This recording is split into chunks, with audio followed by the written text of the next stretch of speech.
morning, my respected teacher and my dear friends. আমার নাম আরজাদি নাথ।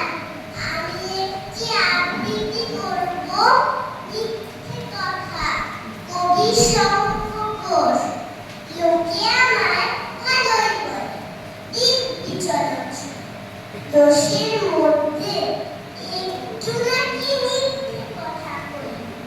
ঘাটশিলাতে যাওয়ার পথে ট্রেন ছুটেছে যখন, মায়ের কাছে বাবার কাছে করছি বকম বকম। হঠাৎ দেখি মাঠের মধ্যে চলো